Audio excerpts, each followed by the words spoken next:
तो दोस्तों आज हम देखते हैं ईवीएस पेडागोजी यानी पर्यावरण शिक्षण शास्त्र के क्वेश्चंस को जो मैक्सिमम प्रीवियस एग्ज़ाम में पूछे गए हैं। तो संविदा वर्ग 3 के लिए और यूपी टेट सी टेट के लिए इम्पोर्टेंट क्वेश्चन है।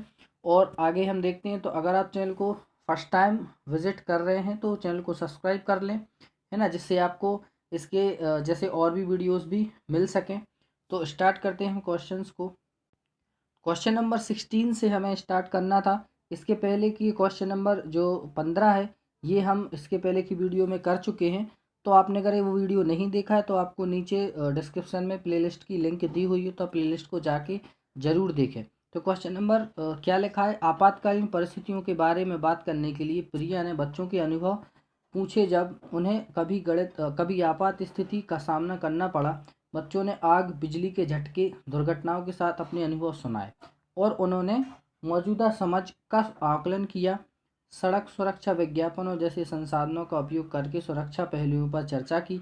यानी इस सब से हमें एक ये समझ में आ रहा है कि उसका उपयुक्त दृष्टिकोण क्या रहा होगा, हमें ये बताना है। तो उसका उपयुक्त दृष्टिकोण क्या होगा, अन्वेषण दृष्टिकोण, मानवतावादी दृष्टिकोण, संज्ञानात्मक दृष्टिकोण या अनुभव अधिगम दृष्टिकोण। तो जो इसका राइट आंसर रहेगा वो होगा ऑप्शन नंबर पहला यानी अनुभव दृष्टिकोण जो है इस क्वेश्चन का राइट आंसर हो जाएगा। आगे हम देखते हैं। क्वेश्चन नंबर नेक्स्ट क्या लिखा है, समुदाय एक महत्वपूर्ण शिक्षण और अधिगम संसाधन है। अगर आपको ये पीडीएफ लेनी है तो आप टेलीग्राम पर सर्च कर सकते हैं चैनल के नाम से और आपको वहाँ पे पीडीएफ मिल जाएगी। तो हम देखते हैं क्या लिखा है, यह वास्तविक परिस्थितियों में सीखने का अवसर प्रदान करता है। कोई भी समुदाय में उपलब्ध समस्त ज्ञान को बिना आलोचना की स्वीकार कर सकता है। तो नेगेटिव पॉइंट है, यह सस्ता और सुलभ है। बुजुर्ग लोग बुद्धिमान और उनके पास समय है। तो ये नेगेटिव है। तो इसमें से जो राइट आंसर रहेगा पहला ऑप्शन हो सकता है। तो बस राइट आंसर है जो पहला रहेगा, अवसर प्रदान करना एक पॉजिटिव सेंस की तरफ जाता है, तो यही हमारा राइट आंसर होगा। आगे देखते हैं क्वेश्चन नंबर नेक्स्ट क्या लिखा है, ईवीएस शिक्षण अधिगम में कक्षा में प्राप्त अधिगम को विद्यालय के बाहर के जीवन से जोड़ने और इसे समृद्ध करने का तरीका है। यानी विद्यालय के बाहर के जीवन से हमें जोड़ना है। तो पहला क्या होगा, पूर्ण विद्यालय दृष्टिकोण, पाठ्यचर्या से बाहर जाना या पाठ्य पुस्तकों से बाहर जाना, या वैश्विक पर्यावरण मुद्दों और चिंताओं को पाठ्य पुस्तकों से लिंक करना। तो यहाँ पे राइट आंसर क्या होगा, तो ऑप्शन नंबर फोर्थ इसका जो राइट आंसर हो सकता है।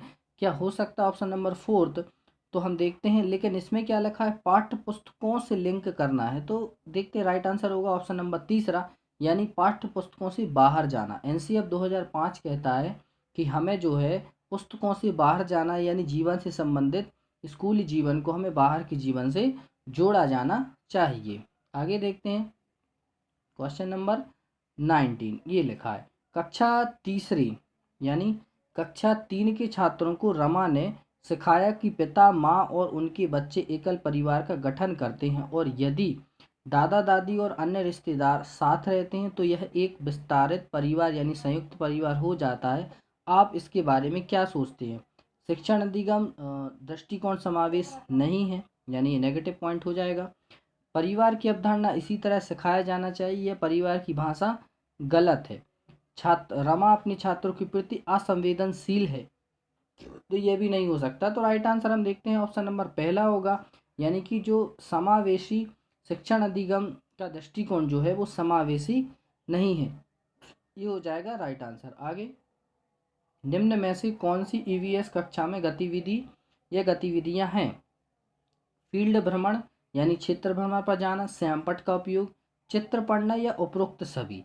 तो राइट आंसर क्या होगा, तो वो होगा ऑप्शन नंबर फोर्थ यानी कि उपरोक्त सभी जो है इस क्वेश्चन का राइट आंसर हो जाएगा। आगे, पर्यावरण अध्ययन पाठ्यक्रम बच्चों की समग्र शिक्षा का कारण बन सकती है यदि वह एक समावेशी शिक्षा हो, विषयगत शिक्षा हो, एकीकृत शिक्षा हो या उपरोक्त सभी हो। ये यूपी टेट 2018 का क्वेश्चन है ना।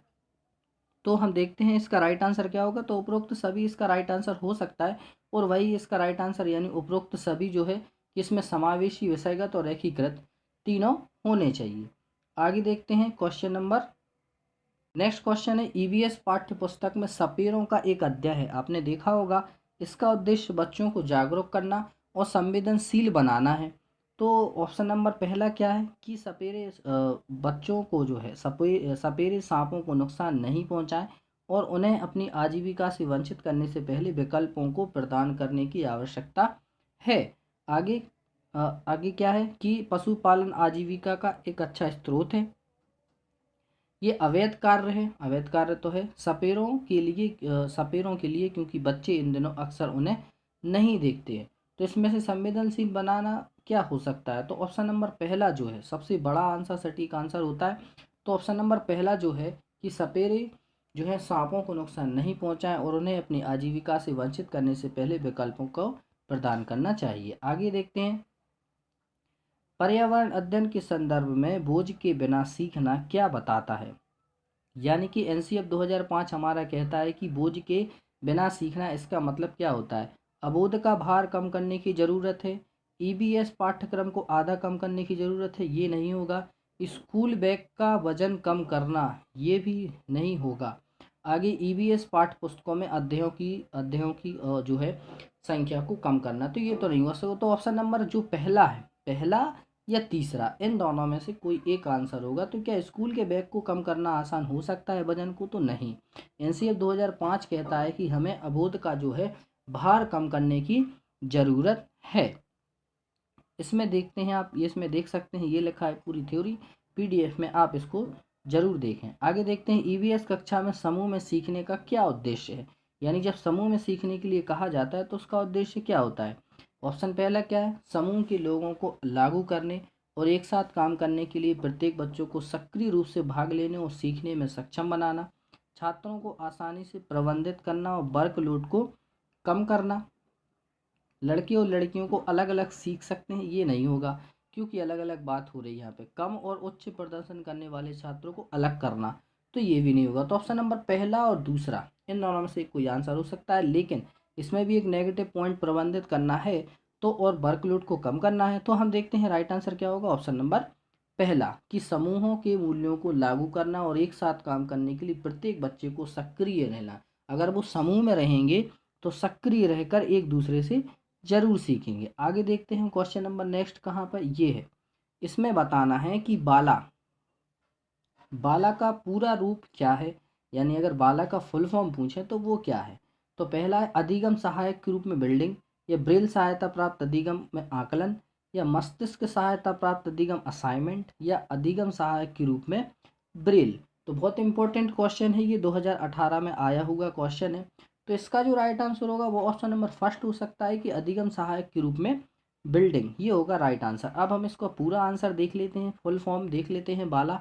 तो जो है building as the learning aid, या विद्यालयों की दीवारों या सीढ़ियों दरवाजों पर शैक्षिक जानकारी लिखा होना होता है बाला। आगे क्वेश्चन नंबर 26 देखते हैं, वैकल्पिक ढांचे का क्या अर्थ है? वैकल्पिक ढांचे के रूप में इनका क्या अर्थ होता है? वर्तमान में वैज्ञानिकों, सामाजिक वैज्ञानिकों द्वारा आयोजित विचार, सभी विचार जो दृढ़ता से बच्चों द्वारा अर्जित किए जाते हैं, विभिन्न भौतिक अध्ययनों, घटनाओं का पाठ्यपुस्तक स्पष्टीकरण, विचार जो अवधारणाओं के औपचारिक रूप से स्वीकृत या स्पष्टीकरण से अलग है। तो अलग है यानी ऑप्शन गलत हो जाएगा, अर्जित यानी गलत हो जाएगा, तो पाठ्यपुस्तक के स्पष्टीकरण यानी गलत हो जाएगा। तो राइट आंसर क्या हो सकता है? ऑप्शन नंबर फोर्थ, यानी विचार जो हैं अवधारणाओं के औपचारिक रूप से स्वीकृत स्पष्टीकरण से अलग हैं। आगे, किस राष्ट्रीय पाठ्यचर्या यानी कि एनसीएफ राष्ट्रीय पाठ्यचर्या फ्रेमवर्क ने प्राथमिक स्तर पर एकीकृत पाठ्यचर्या क्षेत्र के रूप में पढ़ाए जाने के लिए पर्यावरण अध्ययन की सिफारिश की है? तो एनसीएफ 2005, 2000 या 1975 या 88? तो 2018 में आए हुए क्वेश्चन है, तो एनसीएफ 1975 इस क्वेश्चन का राइट आंसर हो जाएगा। एनसीएफ भी कब कब आया है आप जरूर देख लें, 75, 88, 2000 और लास्ट आया था 2005 में एनसीएफ, इसके बाद अभी तक नहीं आया है। आगे, पर्यावरण अध्ययन की अपनी कक्षा में समूह क्रियाकलाप का निर्माण करते हुए आप निम्न विचारों में से किन का ध्यान रखेंगे? बच्चों की रुचियों का ध्यान हो, लड़कों लड़कियों को समान रूप से रुचिकर लगे, ये तो होगा। तो ऑप्शन तीसरा, इसमें सामग्री लगी हो, सभी धर्म और सांस्कृतिक पृष्ठभूमि के बच्चों को रुचिकर लगे। तो क्या होगा इसका राइट आंसर? तो जो राइट आंसर होगा ऑप्शन नंबर दूसरा, ए, बी और डी। वो इसमें शायद मिस प्रिंट है ना, बी और डी ऑप्शन। आगे देखते हैं नेक्स्ट। नेक्स्ट है, निम्नलिखित सभी कथन पर्यावरण अध्ययन में सामूहिक रूप से क्रियाकलापों में संलग्न शिक्षकों और विद्यार्थियों के पक्ष में तर्क प्रस्तुत करते हैं, केवल एक कथन को छोड़कर। यानी हमें नेगेटिव बताना है, नेगेटिव बताने के लिए हमें नेगेटिव ही ढूंढना है। क्या लिखा है, बच्चे परस्पर सामंजस्य और सहयोग करना सीखते हैं, ये नहीं होगा क्योंकि ये पॉजिटिव है। बच्चे बच्चों से बात और बहस करने से अधिक सीखते हैं, ये भी नहीं होगा। समूह क्रियाकलाप की तरह बच्चे अंक उपलब्धि में अच्छा सुधार प्रदर्शित करें, क्या ये होगा। या प्राणों की समर्था से बच्चों को अपनी क्षमता से अधिक ज्ञान के निर्माण में सहायता मिल सकती है, तो क्या होगा। तो ऑप्शन नंबर तीसरा या चौथा क्या होगा, ऑप्शन नंबर फोर्थ, प्राणों के समर्थन से बच्चों को अपनी क्षमता से अधिक ज्ञान निर्माण में सहायता मिल सकती है, ऐसा नहीं है। लास्ट क्वेश्चन है सेशन का, आगे नेक्स्ट वीडियो में देखेंगे क्या लिखा है। समूह कार्य से पर्यावरण अध्ययन कर रहे बच्चों की सामाजिक व्यक्तिगत विशेषताओं के आकलन के लिए निम्न में से कौन सा उपकरण सर्वाधिक उपयुक्त होता है। तो आपने देखा होगा कि जो दत्त कार्य हैं या कागज पेंसिल परीक्षण है, मौखिक प्रश्न है या निर्धारण मापनीय है, तो इनमें से कौन सा उपयुक्त होगा। तो ऑप्शन नंबर जो तीसरा है, मौखिक प्रश्न। जितना आप बच्चों से मौखिक प्रश्न पूछेंगे, उन्हें वार्तालाप का मौका देंगे, उससे ज़्यादा उनका सर्वाधिक उपयुक्त जो है विकास होगा। तो क्वेश्चंस कैसे रहे, सेशन कैसा रहा, आप ज़रूर बताएं। और अगर क्वेश्चन अच्छे लगे हों तो चैनल को फर्स्ट टाइम विजिट कर रहे हैं तो वीडियो को लाइक कर दें और चैनल को सब्सक्राइब कर लें, जिससे आपको आगे की वीडियोस भी मिल सकें। इसके बाद हम नेक्स्ट वीडियो में क्वेश्चन नंबर 31 से जो है यहाँ से कंटिन्यू करेंगे।